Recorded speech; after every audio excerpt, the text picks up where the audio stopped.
Greetings everyone, welcome, Professor Leis here. In this video I'm going to explain some of the things to think about when you're selecting the text for major essay project number 1. So please don't just pick a text just out of thin air because you think it's going to be easy to analyze or just because you think it's what I'm looking for as the teacher. No, it should be a text that resonates with you in some way. You have some sort of reaction to it.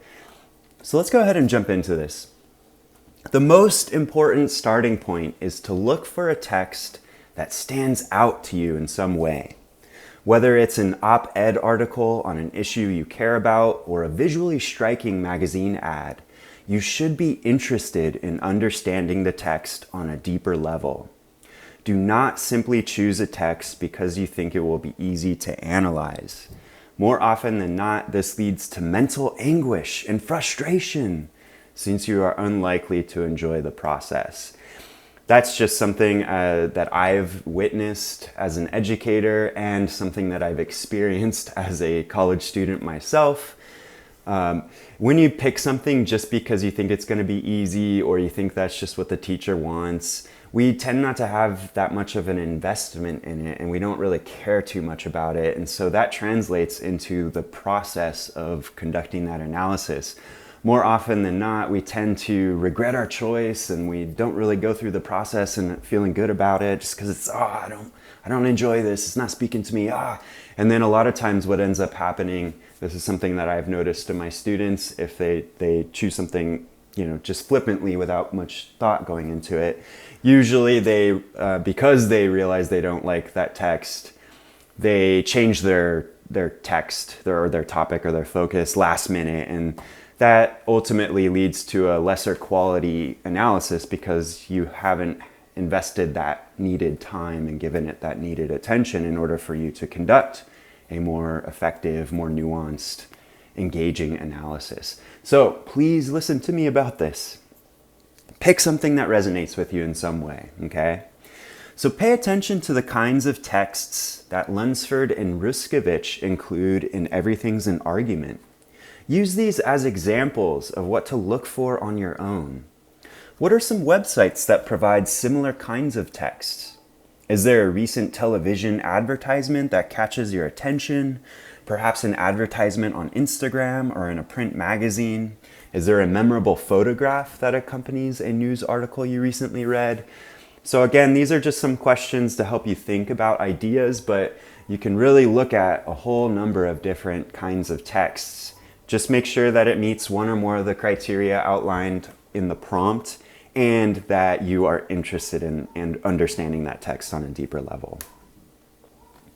Be sure that the text meets one or more of the criteria at the beginning of the Guide to Writing Rhetorical Analysis on pages 122 through 127 of Everything's an Argument. Choose a text that is recent. This is another parameter that will really help. So choose a text that is recent within the last year or two. This will ensure a more rewarding analysis since the surrounding cultural context will be more apparent and urgent, especially if the text was published this month. Additionally, make sure you are able to find out who is responsible for the creation of the text. For example, if it is an op-ed article, who is the author? If it's a photograph, who is the photographer? If it's an advertisement, who is behind it, both the brand and the agency responsible for creating the advertisement? If it was a random picture on the internet, you will probably have a very hard time determining this important information, so select your text wisely. Yeah, so again, this speaks to what I was mentioning earlier. Don't just choose a text randomly. Make sure that you can learn information about it. It's going to be important to know who or what entity is responsible for creating that text. That's going to help you figure out some important information. So choose wisely. Keep your objective in mind for this essay project. You are not writing an essay that supports or refutes an issue or argument. You are conducting a rhetorical analysis. In other words, your job is not to explain whether you agree or disagree with the text. Your job is to analyze how effectively or ineffectively the rhetorical elements work together to get the text's message across. Below is a list of reputable news sites and magazines that you might use to get started. So this is just, I'm not saying that you need to select from any of these links here. These are just a collection of different news sites, magazines, online magazines, news sites that you might choose to start by looking at if you're not really sure what you want to focus on. So just know that I'm not saying you need to choose from any of these links here. They're just options for you to choose from. So again, I want to circle back to the key objective here. So for rhetorical analysis, what we're trying to do, as implied by the name of this type of essay writing, is we are analyzing the rhetorical elements of a particular text.